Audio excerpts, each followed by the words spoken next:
बंद आंखों से सामने पड़ी वस्तु का रंग पहचानना या बगैर देखे कोई लेख पढ़ना कहने में भले ही नामुमकिन लग रहा है, लेकिन मेडिटेटिव म्यूजिक थेरेपी के जरिए ये संभव हो गया है। संस्था सुपर ब्रेन के तत्वावधान में आयोजित प्रेस वार्ता में सुपर ब्रेन थेरेपी के बारे में जानकारी दी गई। आंखों पर कपड़ा बांधकर सामने रखी वस्तुओं का रंग पहचानना, बगैर देखे हाथों से छूकर सही रंग की जानकारी देना और इतना ही नहीं, बगैर देखे बगैर छुए भी वस्तु और रंग की खुशबू के जरिए वस्तु की पहचान करना सुपर ब्रेन थेरेपी के जरिए इन बच्चों के लिए बाएं हाथ का खेल बन गया है।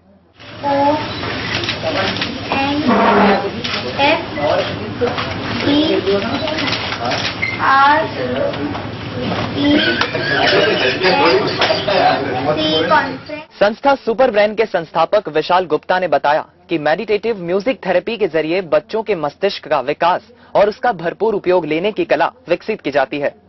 सबकॉन्शियस माइंड के उपयोग से मस्तिष्क की एकाग्रता को केंद्रित किया जाता है, जिससे बिना देखे ही बच्चे सामने रखी वस्तु की सही जानकारी दे देते हैं।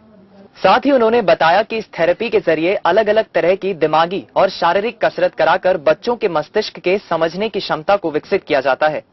4 से 24 साल तक के लोगों को मेडिटेटिव थेरेपी दी जा सकती है। इसके लिए 2 दिन की कार्यशाला आयोजित की जाती है। चूंकि हम हमारे राइट ब्रेन का यूज नहीं करते हैं, उसके पीछे एक रीजन है। हमारा दोनों ब्रेन को कनेक्ट करने वाला जो मेसेंसेफ्लॉन है, उसकी एक्टिविटी बहुत कम रहती है, जो कि एक स्पेशल मेडिटेशन से ही इसको एक्टिव किया जा सकता था। बट अभी डॉक्टर मकोतो सुचिदा हैं, जापान के साइंटिस्ट, उन्होंने कुछ ऐसी मेथड्स निकाली हैं जिसके थ्रू इसके दोनों ब्रेन को एक साथ बैलेंस किया जा सकता है। इस ब्रेन को बैलेंस करने के बाद में राइट ब्रेन, जिसमें अनलिमिटेड पोटेंशियल होती है, उसकी स्टोरेज क्षमता हो, मेमोरी हो, फोकस, कंसंट्रेशन, फीलिंग्स, ये सारी चीजें जो एक बच्चे हैं उनको उसका बेनिफिट नहीं मिलता है। लेकिन अगर इसको एक बार एक्टिवेट कर दिया जाए तो ये लाइफ टाइम के लिए उनके लिए एक बून है। और इसका जो सेकंड डे है वो एक अमेजिंग एक रिजल्ट देखने को मिलता है। मानव मस्तिष्क में अपार क्षमताएं होती हैं, लेकिन हम उसका आधा भी उपयोग नहीं कर पाते। सुपर ब्रेन थेरेपी से मस्तिष्क और इंद्रियों की कार्य क्षमताओं को बढ़ाया जा सकता है।